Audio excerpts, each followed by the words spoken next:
அகர முதல எழுத்தெல்லாம் ஆதிபகவன் முதற்றே உலகு. எப்போது பேசினாலும் எங்கு பேசினாலும் அதில் திருக்குறளை கொண்டு வந்து சேர்க்கும் விந்தை மனிதர், சிந்தைக்கினியவர் அன்வர் பாட்ஷா அவர்கள் வரவேற்புரை நல்கினார்கள். அவர்களை வணங்கி மகிழ்கிறேன். தமிழர்கள் ஒருவரை ஒருவர் காணுங்கால் வாழ்த்தி மகிழ்வதும், அவங்க கண்டு பிரியும் போது வாழ்த்து சொல்லி மகிழ்வதும் தமிழர் பண்பாடு.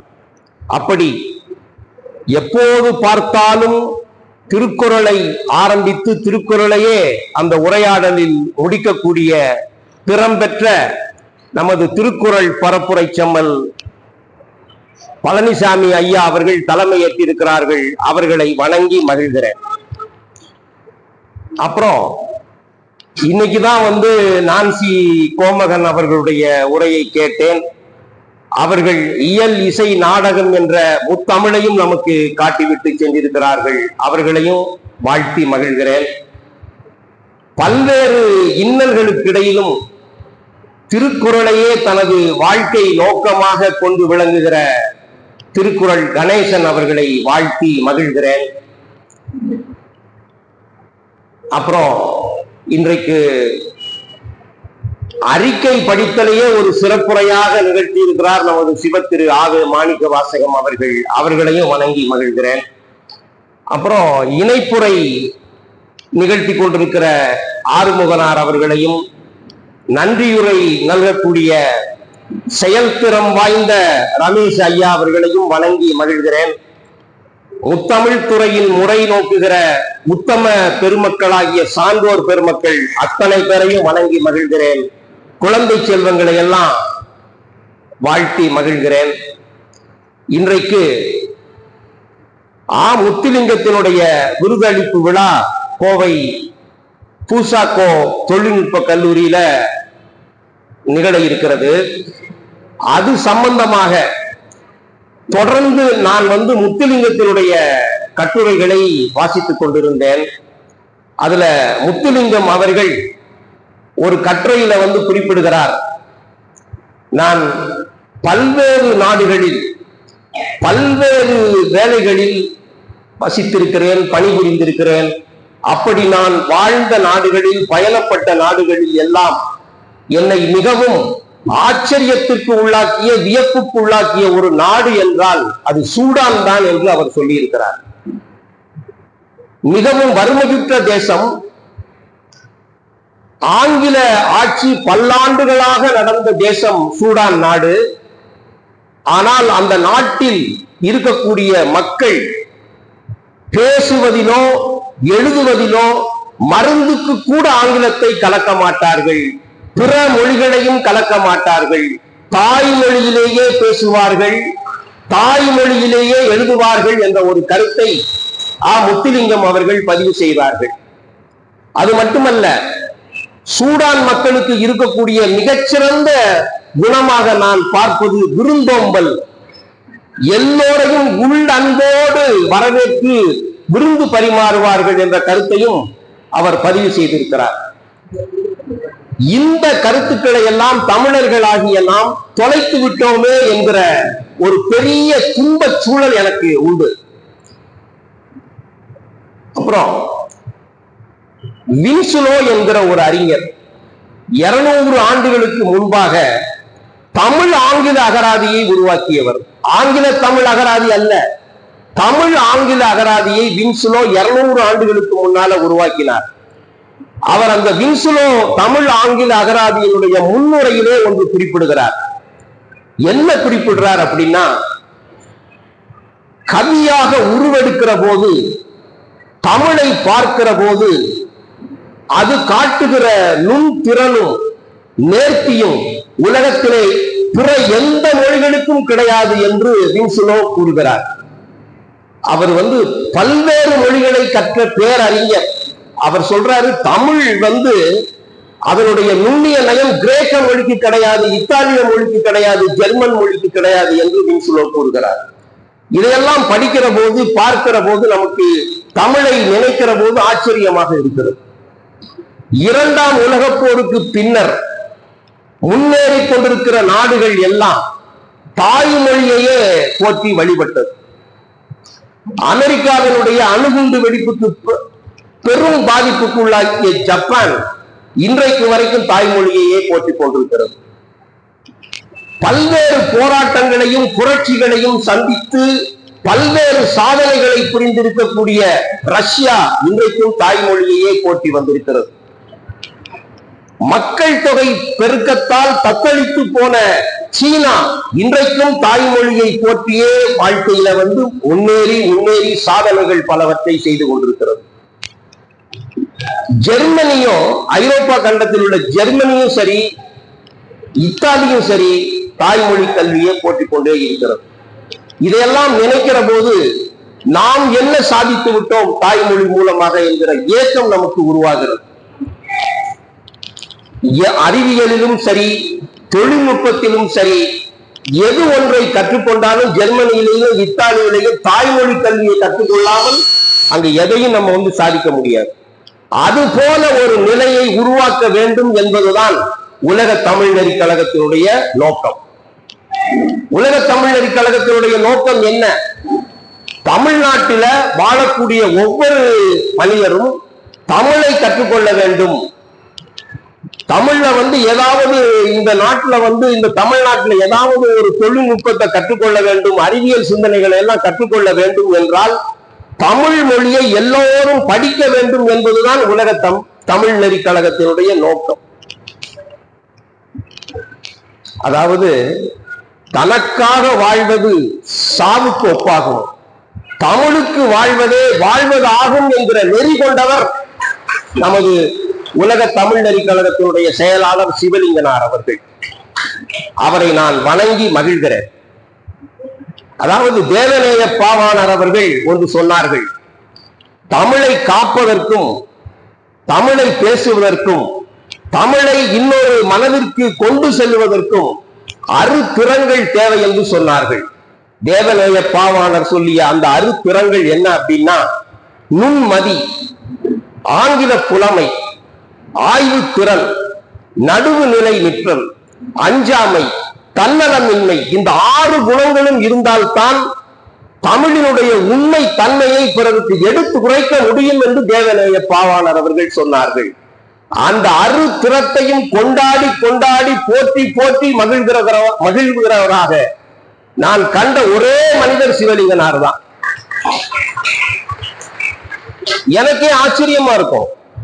நான் தான் நிறைய தமிழ் அறிஞர்களை எல்லாம் படிச்சுட்டேன் அப்படின்னு நான் ஒரு கர்வம் கொண்டிருப்பேன். அந்த கர்வத்தை எல்லாம் உடைத்த மனிதர் அவர்.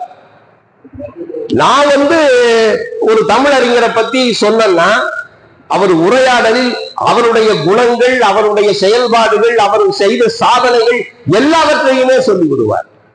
அப்படிப்பட்ட ஒரு மனிதர் நடத்தக்கூடிய இந்த விழா மிகச்சிறப்பாக, அவர் உலக தமிழ் நெறி கழகத்தினுடைய கனவு என்பது மிகப்பெரிய கனவு.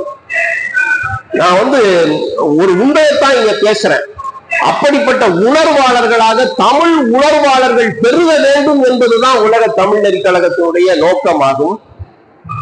இப்ப நம்ம செந்தமிழ் அறிஞர், செந்தமிழ் அந்தனர் இளங்குமரனார் அவர்களுடைய 94வது பிறந்த நாளை கொண்டாடி மகிழ்கிறோம். செந்தமிழ் அந்தனர் இளங்குமரனார் என்கிற பெயர் எனக்கு 30 ஆண்டுகளுக்கு முன்னால எனக்கு அறிமுகமாகியது. ரத்தின சபாபதிபுரத்தில் இருக்கக்கூடிய மத்திய தலைமை நூலகத்துல ஒரு இளங்குமரனாருடைய நூலை நான் முதலாக பார்த்தேன். அது என்ன நூல் அப்படின்னா, தமிழர் வரலாறு, தமிழர் இலக்கிய வரலாறு. அந்த நூலை பார்த்தபோது நான் மகிழ்ந்து போனேன். 30 ஆண்டுகளுக்கு முன்னால. அப்புறம் இனிக்கும் இலக்கணம் என்கிற ஒரு நூலை படித்தேன். இதையெல்லாம் படிக்கிற போது அந்த இளங்குமரனார் என்கிற அந்த பேர் என்னை ஆட்கொண்டது. அதாவது அவர் அவங்க தாய் தகப்பனுக்கு 8வது பிள்ளையாக பிறந்தார். அந்த கால மரபுப்படி 8வது பிள்ளையாக பிறந்தால் கிருட்டிணன் என்று பெயர் வைப்பார்கள். அந்த பெயரை தான் அவருக்கு வைத்தார்கள். அவர் தேவநேய பாவாணருடைய நூலையும் மறைமலை அடிகளுடைய நூலையும் படித்து படித்து படித்து அந்த தமிழ் உணர்வுக்கு தன் உள்ளத்தை கொடுத்து விட்டதால் தனது பெயரை இளங்குமரனார் என்று மாற்றிக்கொண்டார். அந்த இளங்குமரனார் என்கிற பெயர் என் மனதுக்குள் புகுந்து என்னை பாடாய்படுத்தியது. அவருடைய நூல்களை எல்லாம் நான் படித்தேன். அவருடைய நூல்களை படிக்கிற போது அவருடைய உரைநடை என்னை கவர்ந்தது. அதாவது நம்ம தமிழ் சூழல்ல மகாகவி பாரதி தான் மிக அருமையான ஒரு உரைநடைக்கு வித்திட்டார். அதற்கு பின்னால உவே சாமிநாத ஐயர் அதை மேலும் பலப்படுத்தினார். அப்புறம் தேவநேய பாவாணர், அதை தொடர்ந்து இளங்குமரனார், மறைமலை அடிகளுடைய அந்த கட்டுரைகளை எல்லாம் ஏராளமாக படித்தவர். அவர் சொல்றாரு, நம்ம இளங்குமரனார் சொல்றாரு, திருக்குறளையும் மறைமலை அடிகளையும் திருவிக்காவையும் தேவநேய பாவாணரையும் அவர்களுடைய நூல்களை எல்லாம் படித்த அந்த வெளிச்சத்தில் நடந்தவன் நான் என்று இளங்குமரனார் பெருமைப்பட்டுக் கொண்டார். எப்படி பாருங்க, ஒரு மனிதன் எப்படி பெருமைப்பட்டுக் கொண்டிருக்கிறான், எப்படி தனது மனதை வளப்படுத்தி கொண்டிருக்கிறான் என்று எண்ணி பாருங்கள். திருக்குறளை படிப்பதனால் நமக்கு கிடைக்கக்கூடிய இன்பம் எப்படிப்பட்டது என்று கணேசன் சொன்னார். திருக்குறள், மறைமலை அடிகளுடைய நூல்கள், தேவநேய பாவாணருடைய நூல்கள், திருவிக்காவினுடைய நூல்களுடைய வெளிச்சத்திலே நடந்தவன் என்று பெருமைப்பட்டுக் கொண்டார். அவர் சொல்றாரு, மறைமலை அடிகளார் அவர்களால் நான் பெயர் பெற்றேன். இளங்குமரனார் சொல்றார், மறைமலை அடிகளார் அவர்களால் நான் பெயர் பெற்றேன். திருவிக்காவினுடைய நெஞ்சத்தை நான் கொண்டேன். திருவிக்காவினுடைய நெஞ்சத்தை நான் கொண்டேன். எனக்கு தோள் கொடுத்தவர்கள் யார் என்றால் தேவநேய பாவாணரும் சி இலக்குவனாரும் என்று இளங்குமரனார் சொல்றார். சி இலக்குவனாரும் தேவநேய பாவாணரும் தான் எனக்கு தோள் கொடுத்தவர்கள் என்று சொல்றார். இப்படி அவர் தமிழ் அறிஞர்களை எல்லாம் கொண்டாடி கொண்டாடி மகிழ்ந்து கொண்டே இருக்கிறார். நான் அப்படிதான் தமிழ் அறிஞர்களுடைய நூல்களை எல்லாம் படித்து படித்து நான் வியப்படைவேன். அவர்களுடைய வாழ்க்கை வரலாறுகளை படிக்கிற போது நான் அடைகிற ஒரு பேரு என்பது சொல்லவே முடியாது. குறிப்பாக நான் அவங்க எப்ப படிச்சாங்க, எப்ப தனது படிப்பை துவங்கினார்கள் என்று நான் பார்ப்பேன். எப்படிப்பட்ட வாழ்க்கை வாழ்ந்தார்கள், தமிழுக்கு என்ன செயலாற்றி இருக்கிறார்கள் என்று நான் பார்ப்பேன். அப்படி பார்க்கிற போது இளங்குமரனாரை கண்டு நான் வியப்படைகிறேன். எப்படி வியப்படைகிறேன் என்றால், 12 வயதுல திருக்குறள் முழுவதையும் படித்து விட்டார். எண்ணி பாருங்கள், திருக்குறள் 1330 பாக்களையும் 12 வயதுல படித்து முடித்து விட்டார். 16 வயதுல அவர் சங்க இலக்கியங்களை படிக்க தொடங்கினார். 18 வயதில் தொல்காப்பியம் முழுவதையும் படித்து முடித்து விட்டார் என்று ஒரு குறிப்பு சொல்லுகிறது. 18 வயதுல தொல்காப்பியம் முழுவதையும் படித்து முடித்து விட்டார். அதனாலதான் அவர் தொல்காப்பியத்தினுடைய முழு பிழிவாக நமக்கு கொடுத்தது தமிழர் இலக்கிய வரலாறு. அந்த தமிழர் இலக்கிய வரலாறை படிக்கிற போது தொல்காப்பியத்திலே அவர் எப்படியெல்லாம் மூழ்கி கிடந்தார் என்று நாம் பார்க்க முடிகிறோம். அப்புறம் தொல்காப்பிய நேயர்களுக்கு, தொல்காப்பியம் படிக்க வேண்டும் என்று துடிப்பவர்களுக்கு அவர் கொடுத்ததுதான் தொல்காப்பிய சொற்களஞ்சியம். அவர் தனது இறுதி காலங்களில் மதுரை காமராசர் பல்கலைக்கழகத்தில் ஆய்வு அறிஞராக செயல்பட்ட போது தொல்காப்பிய சொற்களஞ்சியத்தை நமக்கு கொடுத்திருக்கிறார். நீங்க உங்களுக்கு வாய்ப்பு இருக்குமேயானால், படிக்க வேண்டும் என்கிற ஆர்வமும் எண்ணமும் உங்களுக்கு இருக்குமேயானால், நீங்கள் தொல்காப்பிய சொற்களஞ்சியத்தை நீங்க எல்லாம் அவசியம் படித்து விட வேண்டும். மிகச்சிறந்த நூல் என்று அந்த நூலை சொல்லுவேன். அப்புறம் அவருடைய சொல் ஆராய்ச்சி திறன் சாதாரணமானது அல்ல. அவருடைய நூல்களை படித்தால் நீங்கள் புரிந்து கொள்வீர்கள். அவரது சொல் ஆராய்ச்சி திறன் மிகச்சிறந்தது. அவரது சொல் ஆராய்ச்சி திறனை கண்டு வியந்து போற்றி பாராட்டிய தேவநேய பாவாணர் என்ன செய்தார் அப்படின்னா, தனது அகர முதலி சொற்பிறப்பியல் அந்த திட்டத்திற்கு அவரை செயலாளராக, திட்ட இயக்குனராக, தலைமை தொகுப்பாளராக பணியமர்த்தி அழகு பார்த்தார். தேவநேய பாவாணரோடு ஒரு சரியான ஆய்வு திறன் இல்லை என்றால் அவரோடு உரையாடவே முடியாது. எனக்கு நான் 3வது ஆண்டு கல்லூரியில படித்துக் கொண்டிருக்கிற போது மதுரையில் 5ஆம் உலக தமிழ் மாநாடு நடந்தது. அப்ப அந்த உலக தமிழ் மாநாட்டை ஒட்டி எங்களுக்கு 5 நாட்கள் விடுமுறை அளித்தார்கள். நான் முதல் நாளே 5ஆம் உலக தமிழ் மாநாட்டுக்கு சென்று விட்டேன். தேடி தேடி தமிழறிஞர்களுடைய கூட்டங்களை எல்லாம் நான் கேட்டு மகிழ்ந்தேன். அப்படிப்பட்ட ஒரு கூட்டத்தில் நான் தேவநேய பாவாணருடைய உரையை கேட்டு மகிழ்ந்தேன். அந்த உரைதான் தேவநேய பாவாணர் நிறைவாக தமிழ் மக்களுக்கு அளித்த உரை.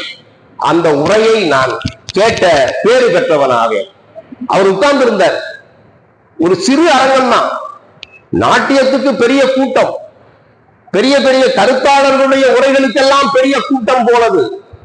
தேவநேய பாவாணருடைய அந்த அரங்கத்துல மிக சிறிய அளவிலேயே மக்கள் கலந்து கொண்டார்கள். ஆனா எனக்கு என்னமோ தெரியல, நான் தேவநேய பாவாணருடைய உரையை கேட்க வேண்டும் என்று நான் மதுரையில சென்று அவரை பார்த்தேன். அவருடைய உரையை கேட்டேன். அதுக்கப்புறம் அவர் 1 வார காலம்தான் இந்த மண்ணில் வாழ்ந்தார். அந்த நேரத்தில் அவர் இந்த மண்ணை விட்டு போய்விட்டார். அந்த தேவநேய பாவாணருடைய கைகளையும் மறைமலை அடிகளாருடைய கைகளையும் கெட்டியாக பற்றி கொண்ட மனிதர் தான் இளங்குமரனார். இளங்குமரனார் போன்ற ஒரு சான்றோர் பெருமக்கள் இல்லை என்றால் தமிழ் என்கிற மொழி, செம்மொழி என்றைக்கோ நம்மை விட்டு போயிருக்கும். இன்னைக்கும் ஒன்றும் பெருசா நம்ம ஒன்றும் சாதிக்கல. தமிழ் மொழி மூலமாக நம்ம ஒன்றும் சாதிக்கல. எத்தனையோ தமிழ் மொழியில சிறந்தது அப்படி இப்படின்னு நம்ம பேசிக்கிட்டு தான் இருக்கமே தவிர, நமது நடைமுறை வாழ்க்கையில் நம்ம தமிழை கொண்டு வந்தால்தான் தமிழ் செழிப்படையும். தமிழ் இலக்கியங்களை படிப்பதாலோ அதை மனப்பாடம் செய்து ஒப்புவிப்பதாலோ தமிழ் ஒன்றும் வளர்ந்து விடாது. அதை நடைமுறை வாழ்க்கையில நம்ம கொண்டு வந்து விட வேண்டும். அதற்காகத்தான் இளங்குமரனார் அவர்கள் போராடினார்கள். உங்களுக்கெல்லாம் ஒரு செய்தியை நான் சொல்ல விரும்புகிறேன். 2019 பேரூர் தமிழ் கல்லூரியில உலக தமிழ்நெறி கழகம் நமது இளங்குமரனாரை வைத்து 7 நாட்கள் கருத்தரங்கம் நிகழ்த்தியது. அந்த 7 நாள் கருத்தரங்கத்துல நான் ஒரே ஒரு நாள் தான் கலந்து கொள்ள வாய்ப்பு கிட்டியது. தேவநேய நம்ம இளங்குமரனார் அவர்கள் சிலப்பதிகாரத்தை பற்றி பேசுகிறார். அன்றைக்கு நான் அறிமுக உரை, 5 நிமிடம் அறிமுக உரை. ஆனா நான் என்ன செய்தேன் அப்படின்னா, 6 நாட்கள் நம்ம உரை கேட்காமல் போய்விட்டோமே என்று முன்கூட்டியே 1 மணி நேரத்துக்கு முன்பாகவே பேரூர் தமிழ் கல்லூரிக்கு சென்று விட்டேன். இளங்குமரனாரை அவரது அறையிலே போய் வணங்கிவிட்டு நான் தமிழ் அறியா சிறுவன் என்று என்னை நான் அறிமுகப்படுத்திக் கொண்டேன்.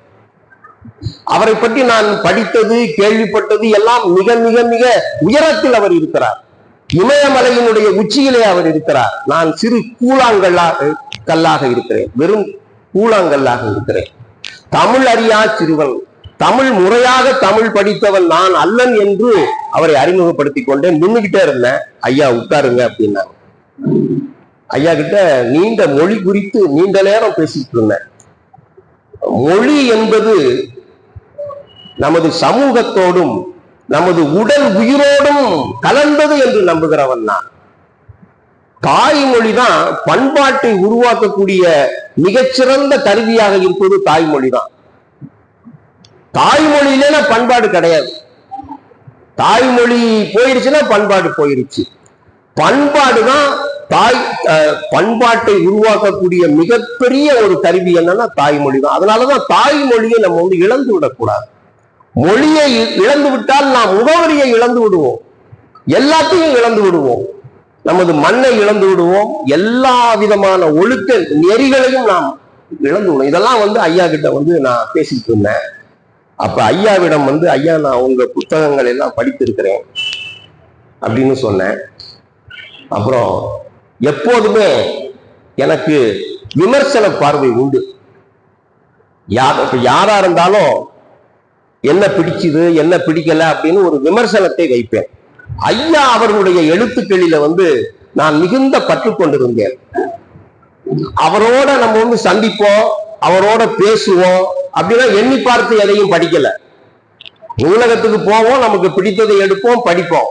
ஆனா இளங்குமரனாரோடு அமர்ந்து பக்கத்துல அருகையில் உட்கார்ந்து அவரோடு சேர்ந்து பேசுவோம் என்றெல்லாம் நான் எண்ணி பார்க்கவே இல்லை. தமிழறியா சிறுவன் என்று வணங்கிவிட்டு அவரோடு உட்கார்ந்து பேசிக் கொண்டு அப்ப சொன்ன ஐயா கிட்ட, உங்களுக்கு எல்லாம் தெரியும் குண்டலகேசி. குண்டலகேசி என்பது நாதகுத்தனார் எழுதியது. மிகப்பெரிய ஐம்பெரும் காப்பியங்கள்ல ஒன்று குண்டலகேசி. ஆனா ஐம்பெரும் காப்பியங்கள்லயே எனக்கு பிடிக்காதது குண்டலகேசி. ஐம்பெரும் காப்பியங்கள்ல எனக்கு வந்து சிலப்பதிகாரம் ரொம்ப பிடிக்கும். ஆனா அந்த சிலப்பதிகாரம் பிடிக்கிற அளவுக்கு, மணிமேகலை பிடிக்கிற அளவுக்கு குண்டலகேசியை பிடிக்காது. குண்டலகேசியினுடைய கதை என்னன்னு உங்களுக்கு தெரியுமா? நாதகுத்தனார் எழுதியது. ஒரு கள்வனை ஒரு வணிக குலப்பெண் காதலிப்பாள். ஒரு கள்வன், ஒரு வணிக குலப்பெண் கள்வனை காதலிப்பாள். ரெண்டு பேரும் உரையாடி கொண்டிருப்பார்கள். அப்படி உரையாடி கொண்டிருக்கிற போது இந்த பெண், வணிக குலப்பெண் வந்து நீ கள்வன் சொல்லிவிடுவா. கள்வன் சொன்ன உடனே அவர்களுக்குள்ள அன்பு உறவு வந்து பிரிந்து விடும். அன்பு உறவு அருந்து விடும். கள்வன் அப்படின்னு சொன்னோன்னா அன்பு உறவு போயிடும். அந்த கணவனாகிய அந்த கள்வன் என்ன செய்வான்னா அந்த பெண்ணை கொல்ல எண்ணமிடுவான், கொல்ல துடிப்பான். ஆனா அதுக்கு முன்னால இந்த பெண் என்ன செய்வான்னா கணவனை கொன்று விடுவாள். கணவனை கொன்று விட்டு அவள் புத்த மத பிரச்சார பெண்ணாக மாறிவிடுவாள். புத்த போதனைகளை எல்லாம் இந்த உலகத்திற்கு பரப்ப வேண்டும் என்று புத்த பிக்குணியாகி விடுவாள். இதுதான் கதை. இதை நாதகுத்தனார் எழுதினார்.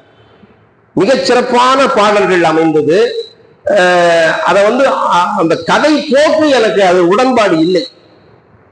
அந்த குண்டலகேசியை வந்து 672 வெவ்வேறு விதமான சந்த பாக்களில் நமது இளங்குமரனார் அவர்கள் படைத்திருக்கிறார்கள்.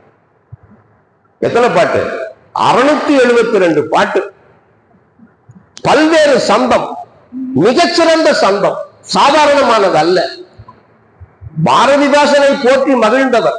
ஐயா கிட்ட நான் சொன்னேன், ஐயா 652 பாட்டு, அது வந்து மக்கள் வந்து படிக்காத ஒரு இலக்கியமா ஐயா நீங்க பண்ணிட்டீங்களே ஐயா. நீங்க வந்து பாரதிதாசனை பயின்றவர். பாரதிதாசன் போல, ஒரு அழகின் சிரிப்பு போல, பாரதியினுடைய ஒரு குயிர்பாட்டு போல நீங்க வந்து இந்த 652 பாடல்களை சந்த நயத்தோட நீங்க பண்ணிருக்கீங்கன்னா அது மக்களுக்கு போய் சென்று காலமெல்லாம் நிலைத்த புகழுடையதாக இருக்குமே ஐயா என்று நான் சொன்ன போது அவர் இப்படிதான் மெல்லிய புன்னகை பூத்தார். பதில் எதுவும் சொல்லல, மெல்லிய புன்னகை பூத்தார். அதிர்ந்து பேசல, மெல்லிய புன்னகை தான் போட்டார். எதுவுமே பதிலே சொல்லல, மெல்லிய புன்னகை பூத்தார். எனக்கு என்ன அப்படின்னா, பாரதிதாசன் எவ்வளவு பெரிய அறிஞர், பாரதிதாசன் எவ்வளவு பெரிய கவிஞர். அதாவது புதுமை பித்தன் ஒண்ணு எழுதினார். புதுமை பித்தன் ஒண்ணு எழுதினாரு. பாரதி நமக்கு கொடுத்து விட்டு போன சொத்துக்கள் 4. எழுதியவர் யார்? தமிழினுடைய உரைநடையையே, தமிழினுடைய கதை போக்கையே மாற்றிய புதுமை பித்தன். எப்படி எழுதினார்? பாரதி நமக்கு கொடுத்து விட்டு போன சொத்துக்கள் 4. 1 குயில் பாட்டு, பாஞ்சாலி சபதம், ஞான பாடல்கள். இன்னொன்னு என்ன அப்படின்னா பாரதிதாசன் அப்படின்னு எழுதுறார்.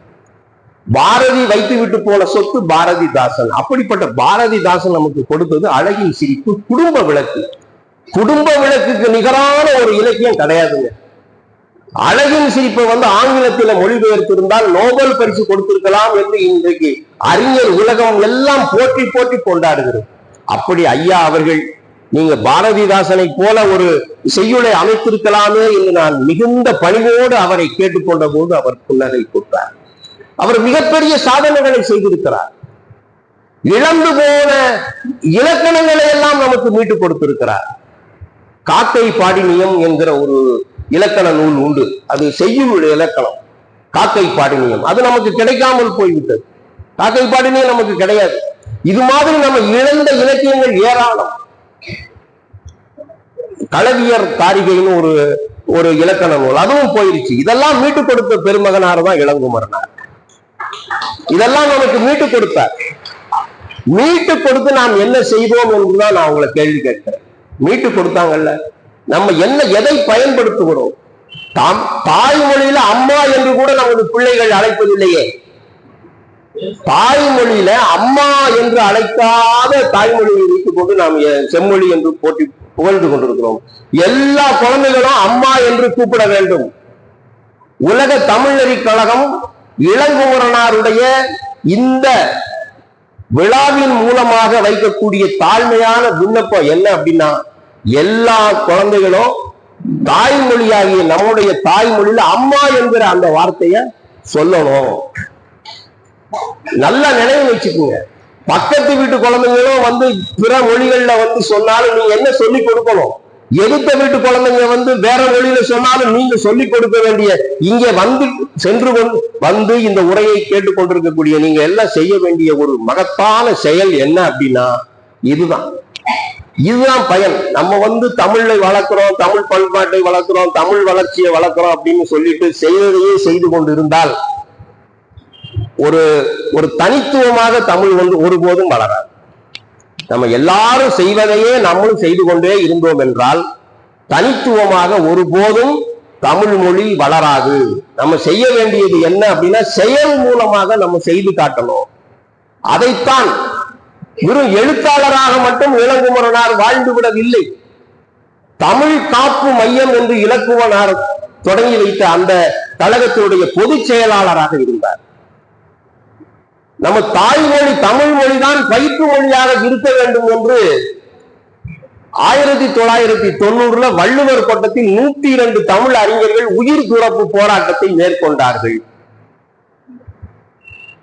நீங்க வந்து இந்த செய்திகளை எல்லாம் அடுத்த மக்களுக்கு சொல்லணும். இங்க வந்து ஒரு 50 பேர் தான் வந்திருக்கீங்க, 60 பேர் தான் வந்திருக்கீங்க. நீங்க வந்து 6000 பேருக்கு, 60,000 பேருக்கு, 6 லட்சம் பேருக்கு இந்த செய்திகளை எல்லாம் பரப்ப வேண்டும்.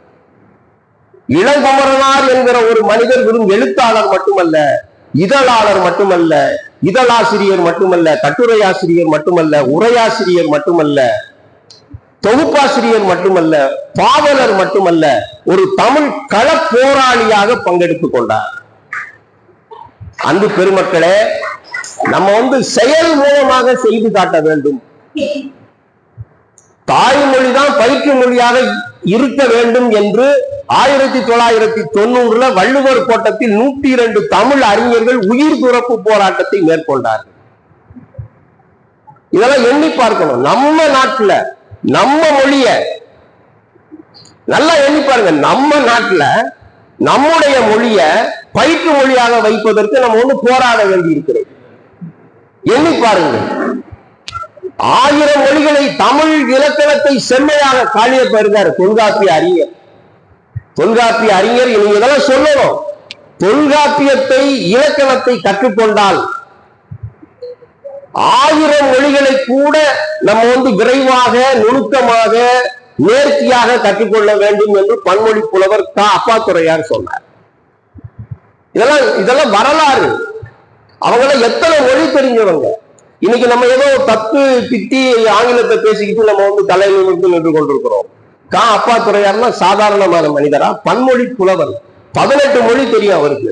எழுதவும் பேசவும் தெரியும். 18 மொழியில எழுதுவாரு, பேசுவாரு. தமிழ் இலக்கணத்தை கற்றுக்கொண்டதால் பெற்ற சிறப்பு. தேவநேய பாவாணரை வந்து மக்கள் சாதாரணமாக எடை போடுகிறார்கள். எத்தனை மொழி தெரிந்தவர். அவர் சொன்னாரு, 6 திறன் வேண்டும். தமிழை காப்பதற்கும் பேசுவதற்கும் 6 திறன்கள் வேணும்னு சொன்ன. 2வது குணம் வேணும்னா தமிழ் ஆங்கில புலமை வேணும்னு சொன்னார். நுண்மதி வேணும்னு சொன்னார். நடுவு நிலை வேணும்னு சொன்னார். ஆய்வு திறன் வேணும்னு சொன்னார். தன்னலமின்மை வேணும்னு சொன்னார். அந்த தன்னலமின்மையை சிவலிங்கனாரிடம் நான் பார்க்கிறேன். தமிழ்னு போயிட்ட தன்னலமே கிடையாது அவரிடம். தமிழ் அவர் சொன்னார், நேற்று கூட சொன்னார், ஐயா மாணவர்கள்லாம் வர்றாங்க அப்படி இப்படின்னு சொல்லும் போது, ஐயா 100 பேர் வந்தாலும் சரி, 1000 பேர் வந்தாலும் சரி, நம்ம வந்து எல்லாருக்கும் உணவு கொடுப்போம். எல்லாருக்கும் உணவு கொடுப்போம். ஒரு தமிழை வளர்ப்பதற்கு என்னவெல்லாம் ஒரு செயல் செய்ய வேண்டியிருக்கிறது. இளங்குமரனாரை வந்து நம்ம வந்து படிக்கணும், புத்தகங்களை படிக்கணும். தேவநேயம் என்கிற 14 தொகுதிகளை கொடுத்தார். தேவநேய பாவாணரை படிப்பதற்காக தேவநேயம் என்கிற 14 தொகுதிகளை அவர் கொடுத்தார். இதெல்லாம் என்ன இருக்கு அதனுடைய எப்போதுமே நான் உங்களுக்கு சொல்றேன், அன்பு பெருமக்களே, புத்தகங்களுக்குள்ள போயிட்டோம்னா இந்த பேச்சு விரிந்து விரிந்து பெருகி போய்கிட்டே இருக்கும். ஏன்னா புத்தகங்கள் தான் நம்ம வாழ்க்கை, புத்தகம் படிக்கிறது தான் வாழ்க்கை, புத்தகம் படிக்கிறது தான் நம்ம தொழில்.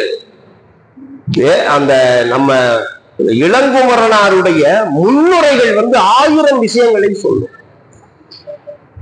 இளங்குமரனாருடைய புத்தகங்களை எடுத்துட்டு முன்னுரையை மட்டும் படிங்க, நீங்க விட மாட்டீங்க. தமிழர்கள் எப்படியெல்லாம் இருக்கணும்.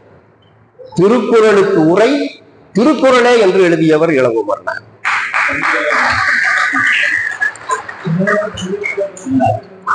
திருக்குறளுக்கு உரை திருக்குறள் தான். எத்தனை நூல்கள், 700க்கும் மேற்பட்ட நூல்கள், 700க்கும் மேற்பட்ட நூல்கள், எல்லாம் கட்டுரை நூல்கள். கட்டுரை இலக்கியத்தினுடைய முன்னோடி, நம்ம தமிழ் முன்னோடி என்றால் பாரதி அப்படின்னா இவர் தொடர்ந்து அதை நன்றாக பற்றி கொண்டார். எத்தனை கட்டுரை இலக்கியங்கள், எத்தனை செய்திகள். அவருடைய திருக்குறள் வாழ்வியல் களஞ்சியம் என்கிற நூலுக்குள்ள நீங்க போயிட்டீங்க அப்படின்னா, நம்ம தமிழ்வாணன் ஐயா சொன்னார்,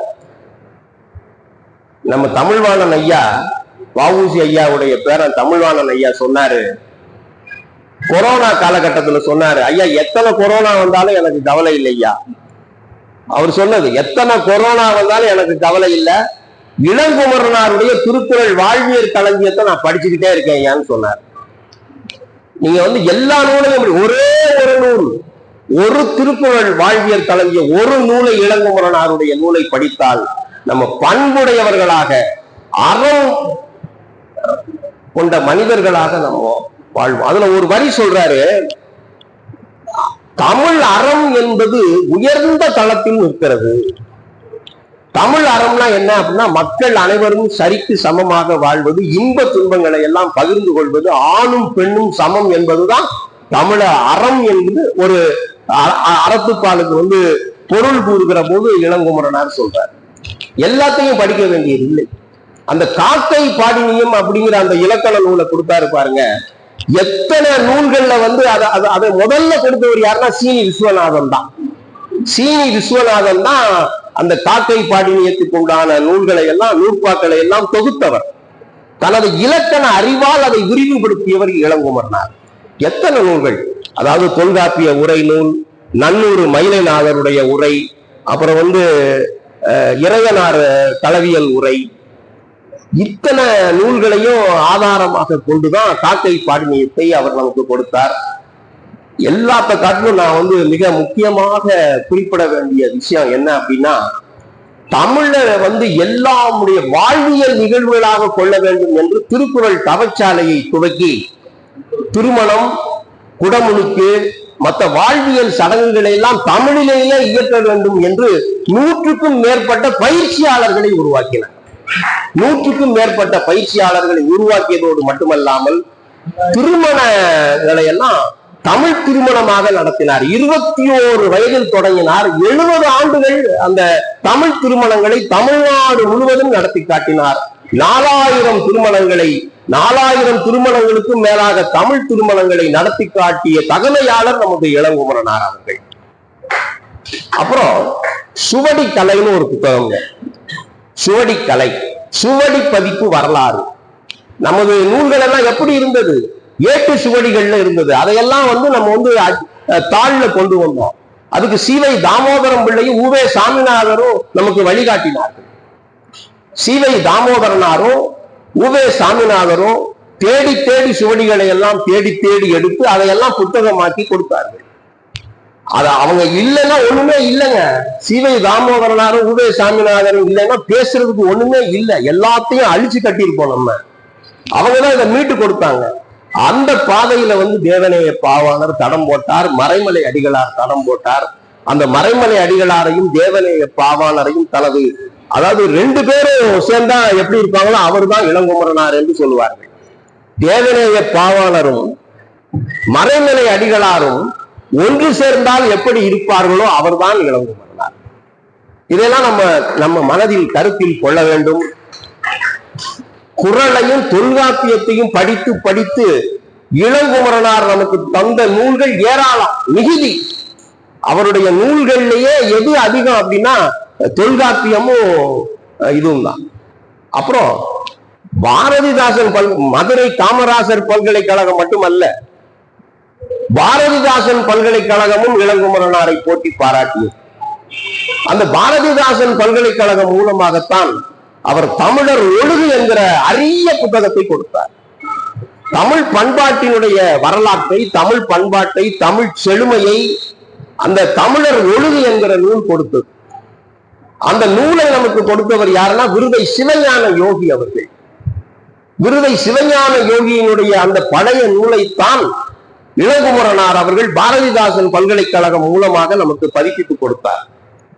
அப்போது அவர் சொன்னார், விருதை சிவஞான யோகி அவர்கள் தான் 1908 முதலாக தனித்தமிழ் இயக்கத்தை தோற்றுவித்தவர் என்று இளங்குமரனார் சொன்னார். திருவிடர் கழகம் எல்லாம் உங்க மனதில் பதித்துக் கொள்ளுங்கள். திருவிடர் கழகம் என்கிற தனித்தமிழ் இயக்கத்தை 1908 நிறுவி காட்டியவர் விருதை சிவஞான யோகி என்று நமது இளங்குமரனார் சொல்லிய பிறகு தமிழ் உலகம் வரவேற்று போற்றி கொண்டாடியது. எப்பேற்பட்ட வாழ்க்கை! அதாவது ஒரே ஒரு விஷயம், ஐயாவோட பேசிக்கிட்டு இருக்கிற போது முதல்ல நம்ம பேசிக்கிட்டு இருந்தது என்ன அப்படின்னா, ஐயா சொன்னாங்க, தமிழ் படித்துக் கொண்டிருக்கும் போது அல்லது தமிழ் எழுதி கொண்டிருக்கும் போதே எனது உயிர் பிரிந்து விட வேண்டும் என்பதுதான் எனது விருப்பம் என்று அவர்கள் சொன்னார். தமிழை படித்துக் கொண்டிருக்கிற போதோ தமிழை எழுதி கொண்டிருக்கிற போதோ எனது உயிர் பிரிந்து விட வேண்டும், அப்படிதான் எனது விருப்பம் என்று அவர்கள் சொன்னார்கள். இப்படிதான் இந்த திராவிட சான்றுன்னு ஒரு புத்தகம், அரிய புத்தகம், அதை தாமஸ் ட்ரவுட்டன் ஒருத்தர் எழுதினார். தாமஸ் ட்ரவுட்டன் சொன்னாரு, லண்டன் பிரிட்டிஷ் நூலகத்திலேயே என்னை புதைத்து விட்டால் எவ்வளவோ நன்றாக இருக்கும்னு சொன்னார். அப்படிதான் புத்தகங்களோடு வாழ்ந்த மனிதர், புத்தகங்களுக்காக வாழ்ந்த மனிதர், இந்த தமிழ் அறிவு செழுமையை தமிழ் உலகத்திற்காக பரப்ப வேண்டும் என்று பெரு விருப்பம் கொண்ட மனிதர். அவருடைய வாழ்க்கை வரலாற்றை, அவர் எழுதிய நூல்களை நம்ம சொல்லிக்கொண்டே போகலாம். பிள்ளைங்கள்லாம் இருக்காங்க, பேசி மகிழ்ந்தார்கள், பாடி மகிழ்ந்தார்கள், வரைந்து மகிழ்ந்தார்கள். அவர்களுக்கெல்லாம் இப்போ பரிசு கொடுக்க போகிறோம். அதனால இளங்குமரனாரை, அவருடைய கட்டுரைகளை, அவர் எழுதிய நூல்களை நீங்கள் பயில வேண்டும். எல்லாவற்றையும் நம்மளால படிக்க முடியாது, ஏதாவது ஒரு சில நூல்களையாவது. இனிக்கும் இலக்கணம்னு ஒரு நூல் இருக்கு. இப்ப ஆங்கிலத்துல பேசுவதை நம்ம பெருமையாக கொள்கிறோம். தமிழ் இலக்கணத்தை மட்டும் சரியாக ஒரு மாணவன் படித்துக் கொள்வானே ஆனால் அவனுக்கு ஆங்கிலம் எல்லாம் துச்சமாக கொள்ளும். இந்தியெல்லாம் ரொம்ப சரளமாக பேச முடியும். ஏன்னா அத்தனையும் நமது தமிழ் இலக்கணத்துக்குள்ள இருக்கு. அதை நம்ம கற்றுக்கொள்ள வேண்டும் என்று மாணவ செல்வங்களை எல்லாம் வேண்டி, நீங்க தமிழை தாய்மொழியாகிய தமிழில் அம்மா என்று அழைக்க வேண்டும். எல்லாத்துக்கும் நீங்க இதை பரப்ப வேண்டும். இதை நீங்கள் உங்கள் கொள்கையாக கொள்ள வேண்டும். அம்மா என்று அழைக்காத மொழி எதற்கு? இன்றைக்கு நீங்கள் எல்லாரும் இங்க வந்திருக்கக்கூடிய ஒவ்வொரு மனிதர்களும், ஒவ்வொரு பெண்களும், ஒவ்வொரு குழந்தைகளும், ஒவ்வொரு சான்றோர் பெருமக்களும் உறுதி எடுத்துக் கொள்ள வேண்டும். நம்ம கூடுமானவரை, பாரதி சொன்னார், இயன்றவரை தமிழிலேயே எழுதுவேன், தமிழிலேயே பேசுவேன் என்று பாரதி சொன்னார். இயன்றவரை. ஏன்னா அவர் என்ன ஒண்ணும் தமிழ் மட்டும் தெரிஞ்சவர்? அவரு எத்தனையோ மொழிகளை கற்றவர். யாமறிந்த மொழிகளிலே தமிழ் மொழி போல் ஈகாவது எங்கும் காணோம், பாமரராய் விலங்குகளாய் உலக அனைத்து நிகழ்ச்சி சொல்ல பான்மை கட்டு நாமம் அது தமிழரென கொண்டு இங்கு வாழ்கிடுதல் நன்றோ சொல்லீர், தேமதுர தமிழோசை உலகமெல்லாம் பரவும் வகை செய்தல் வேண்டும் என்று பாரதி பாடினான். அப்படி அந்த தேமதுர தமிழோசையை நாமும் பெற்று இந்த உலகம் முழுவதும் பரப்பிட வேண்டும் என்று இளங்குமரனாருடைய இந்த 94வது பிறந்த தினத்திலே நாம் எல்லோரும் உறுதி எடுத்துக் கொள்வோம். உலக தமிழறி கழகம் அதை போற்றி மகிழ்ந்து உங்களை எல்லாம் வாழ்த்தும். குழந்தைகளே, வாருங்கள், பரிசுகளை பெறுங்கள் என்று கூறி விடைபெறுகிறேன். வணக்கம்.